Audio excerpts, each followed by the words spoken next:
時刻は午前0時を回りました。皆さんこんばんは。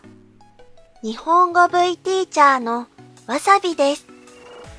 オールナイトニッポン語は日本語の面白いところ、変なところ、便利なところなどを日本語の先生である私、わさびと皆さんとで一緒に話したり考えたりしていこうという日本語ラジオ、日本語のポッドキャストです。11月ももう後半ですね。日本は急に寒くなったり暖かくなったりよくわからない天気が続いています。皆さんの国はどうですか？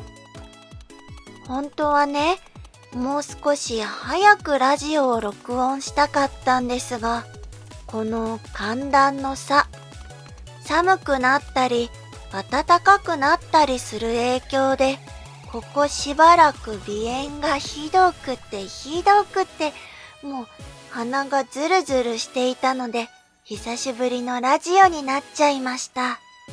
ちゃんと病院にも行ったし、だんだん良くなってきているんですが、最近のビデオもね、なんかいつも以上に変な声だなーって思いながら録音したり編集したりしていたんですが、大丈夫でしたか？聞きにくくなかったですか？いや、それにしても自分の声って録音するとなんでこんな変な声に聞こえるんでしょうね。全然知らない人が話しているように聞こえる。ということでちょっとエコーをかけて今月も始めていきましょうか。V ティーチャーわさびのオールナイトニッポン語。今月のテーマは好きなオノマトペについて。素敵なマシュマロをもらったので早速読んでいきたいと思います。こんにちは、わさび先生。こんにちは。一番好きなオノマトペは多分シーンというのです。なぜ沈黙が音を作りますか？面白いですね。教室で質問した後、生徒たちが何も言わないときに、他の先生が冗談的にシーンを言います。それから私も使い始めました。シーンね、確かに使いますね。皆さんの国には同じようなオノマトペってないんでしょうか？日本語にはもともとしんしんっていう言葉があるんですけど、これ静かで何の音もしないとか、体の奥まで寒さが入ってくるっていう意味なんですね。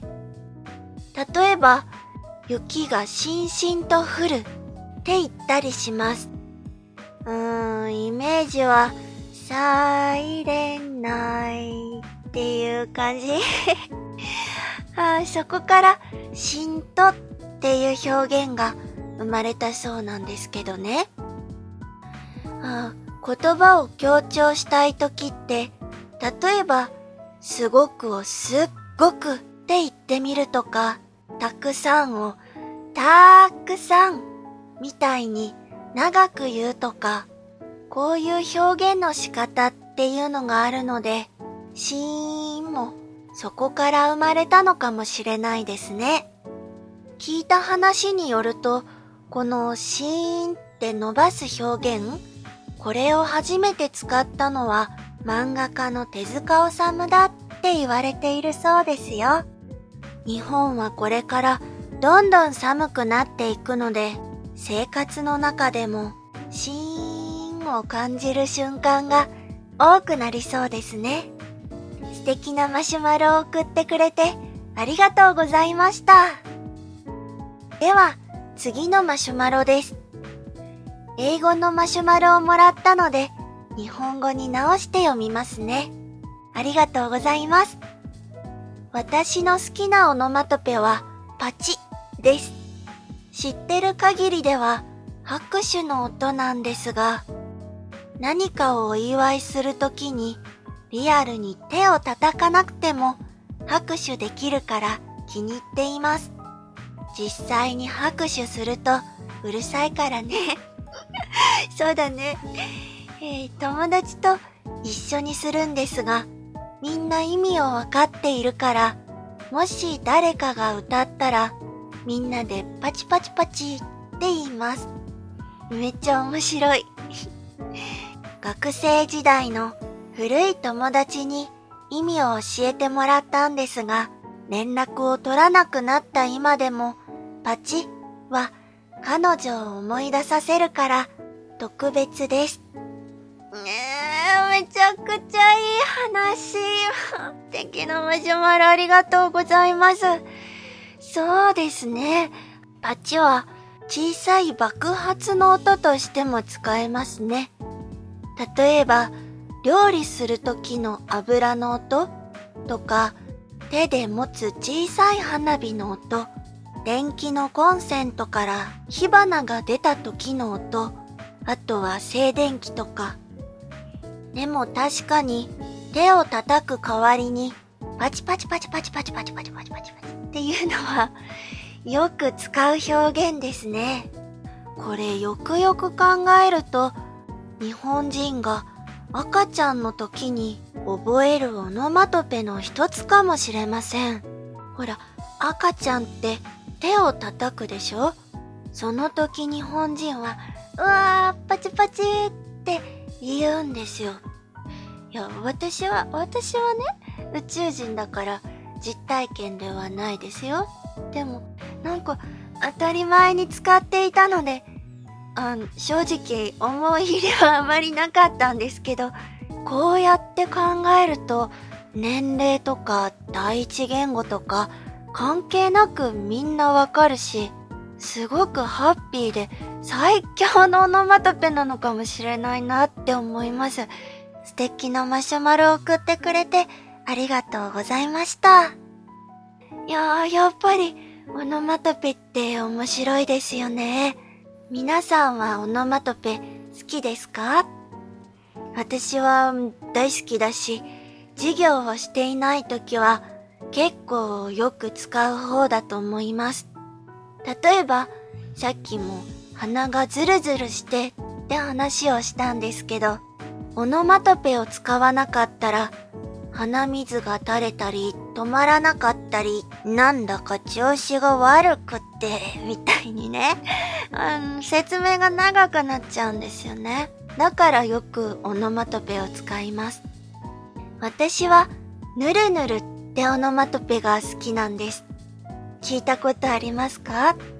最近はアニメーションとか CG がとても滑らかにスムーズに動くっていう意味でよく使われているんですけど、簡単に言うとスライムとかメタモンみたいなそういうものでカバーされている様子、滑りやすいとか掴むことができないとか、だからちょっと汚いって意味で使うこともあるんですけど、他にはタコとかね、そういうものにも使えるオノマトペなんです。なんで好きかっていうと、意味と耳で聞いた音、これと文字のイメージがぴったりだからです。はい、じゃあ皆さん、ちょっと目を閉じてひらがなをイメージしてみてください。ぬとる、どっちもカーブしてカールしてるの。すごく滑りそうだし、つかめなさそうって感じしませんか？カタカナで書くとね、全然ダメなんだけど、ひらがなで書くとね、すごくその意味とマッチしている感じが最高に好きなんですよね。かわいい。この日本語の面白いところ、今伝えたいことはこういうイメージだからひらがなを使おうとか、いやカタカナ漢字を使った方が伝わるなぁみたいな文字の表現で遊べるところ、私はこれも日本語の魅力、いいところ、素敵なところだなって思ってるんですよね。よく漢字があるから全部漢字で書かなきゃってナーバスになってる学生さんに会ったりするんですけど、実際そんなルールはないし、自分の気持ちとかムードみたいなものをどの文字を使えば一番表現できるかっていうのをぜひ試してもらいたいなって。ほら、例えばかわいいでも漢字で書くのとひらがな、カタカナ、ローマ字で書くのと全部雰囲気が違うでしょ。日本語にはせっかくいろんな文字があるから、こういう違いとか表現の仕方をね、楽しんでもらいたいなって思います。すごく。ネバネバは可愛くない。でもチラチラは可愛いかな。チラチラは。さて、今月のラジオはいかがでしたか？来月は久しぶりにオノマトペのビデオを作ろうかなと思っています。どんなテーマにしようかな。もし何かリクエストがあったらいつでもコメントくださいね。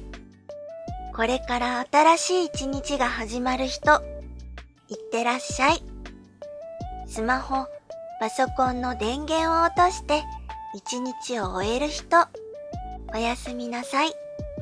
JLPT にチャレンジする人は頑張ってね。応援しています。ここまでのお相手は日本語 V ティーチャーわさびでした。バイバイ。